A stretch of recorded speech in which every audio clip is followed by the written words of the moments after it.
dont la vision est de créer de meilleures conditions de vie aux populations. Sous le magistère de celui-ci, le peuple a su faire corps avec la modernité sans perdre son essence. Et voilà, nous nous rendons tout de suite à Bapa, vous avez deviné, hein, et voilà, c'est un paysage merveilleux. Si vous n'avez jamais été à Bapa, vous ne pouvez pas comprendre de quoi je parle. Si vous faites un tour à l'Ouest Cameroun, pardon, demandez qu'on vous indique la route qui mène à Bapa, allez visiter ce royaume, vous allez aimer. Vous allez aimer.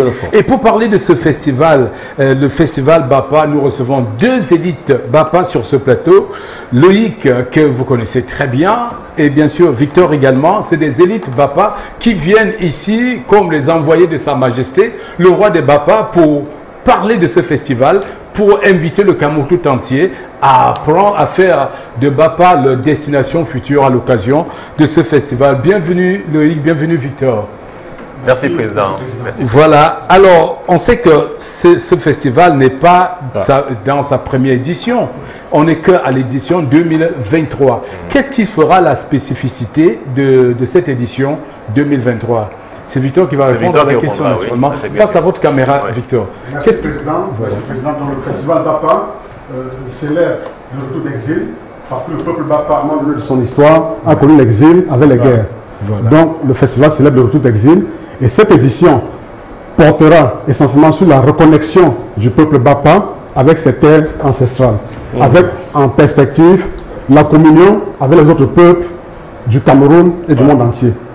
Alors nous comprenons donc que les activités tourneront entre autres autour de la promotion de la culture du peuple Bapa. Pouvez-vous nous en dire plus, monsieur? Oui, tout à fait. On va dire qu'en réalité, le festival va s'étaler sur une semaine. D'accord. Une semaine du 25 novembre au 2 décembre 2023. Mais en prélude au festival, le vendredi 24 novembre, nous allons organiser, il y aura une messe interreligieuse qui va se dérouler dans un lieu sacré, naturellement, pour demander à nos ancêtres Dieu Tout-Puissant de nous bénir pour cette édition-là. Ce sera une messe de purification et de ressourcement. Et on va entrer dans le vif du sujet le samedi 25 pour la cérémonie d'ouverture avec un parterre d'autorités traditionnelles, autorités administratives, politiques, religieuses également, ainsi que tous les fils Bapa et filles Bapa. Et du Cameroun et à la diaspora. Et voilà, du Cameroun et de la diaspora. Cette cérémonie d'ouverture sera également marquée par la communion du roi avec son peuple, avec une activité phare qui est la distribution, le partage de la viande de Dieu. Donc c'est le roi qui reçoit dans sa calebasse des offrandes du peuple et le redistribue au peuple.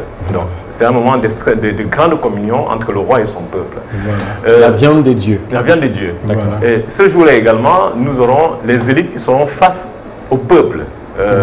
C'est une sorte de tribunal, entre guillemets. Les élites face au tribunal du peuple. Face au tribunal du peuple. À la première édition, c'est le roi qui s'est lui-même soumis à cet exercice. Et il est sorti de là brillamment. Voilà. Donc, heureusement. Heureusement. Voilà. Donc en fait, c'est juste un moment d'évaluation de ce que les élites ont fait depuis l'impact des élites dans le groupement Bapa. Voilà. Le travail des élites, leur rôle, certainement. Exactement. Et on parle également du lancement de l'école de formation promotion à la gastronomie du terroir aussi. Oui, cette journée va se dérouler le mercredi. Donc le mercredi, nous aurons une journée purement gastronomique. Mais avant le mercredi, nous avons le dimanche qui est cette journée qui sera consacrée à une journée découverte avec une randonnée touristique. Et au retour de cette randonnée, nous allons participer au reboisement des arbres aux alentours de la forêt sacrée Tui. Donc on va planter des arbres dans cette zone-là. Et nous allons également visiter, nous aurons droit à une visite guidée du musée. Du musée Bapa. Oui, c'est le dimanche. Et par la suite, il y aura l'inauguration du restaurant gastronomique. Du restaurant gastronomique. Wow! Alors, Président, monsieur, vous avez également parlé de perspectives d'avenir de communion du peuple Bapa avec les autres peuples du Cameroun et du monde entier même. Alors, est-ce possible pour nous de savoir plus d'avoir plus de détails sur les activités y relatives? Je laisse ce soir à Victor. Ok, je vais prendre la parole. Donc, nous avons quelques activités phares qui matérialisent cette projection sur l'avenir et également cette communion que nous voulons avec les autres peuples. Donc, on a parlé tout à l'heure de l'activité de promotion de l'écotourisme. Il a évoqué un petit peu l'écotourisme avec la plantation des arbres et les conférences, débats.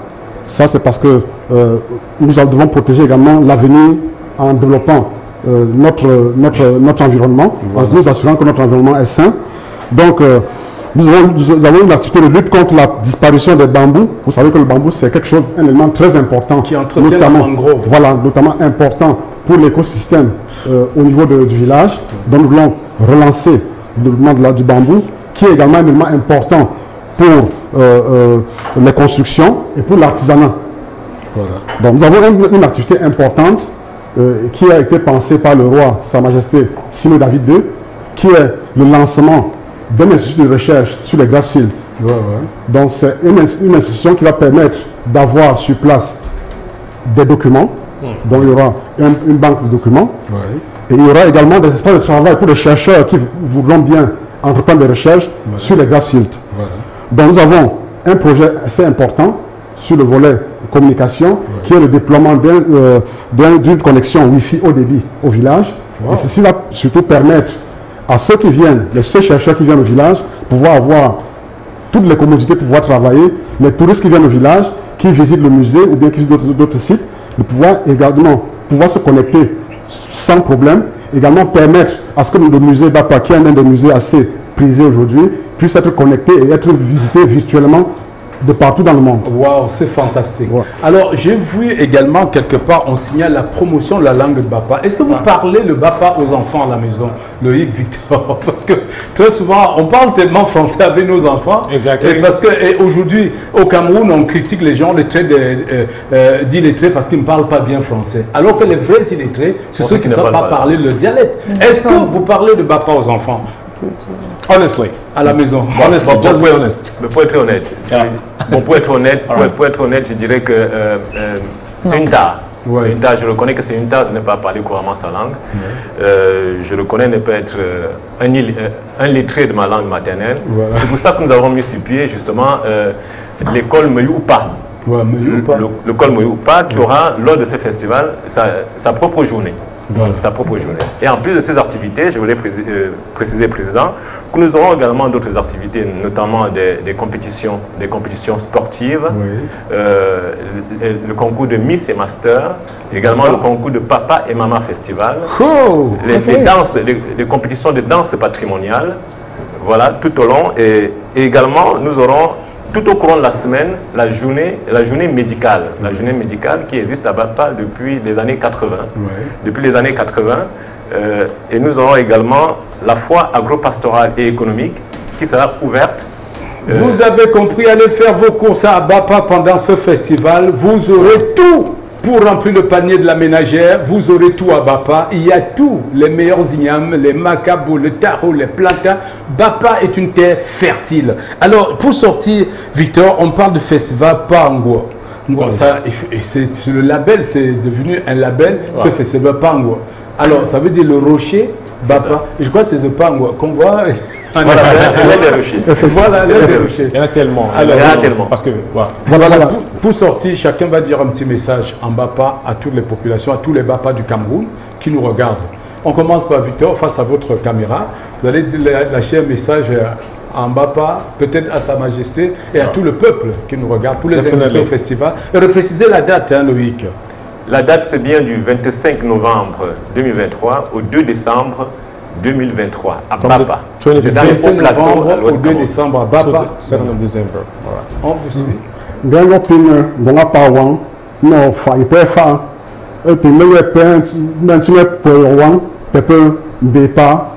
Du 25 novembre au 2 décembre. Merci.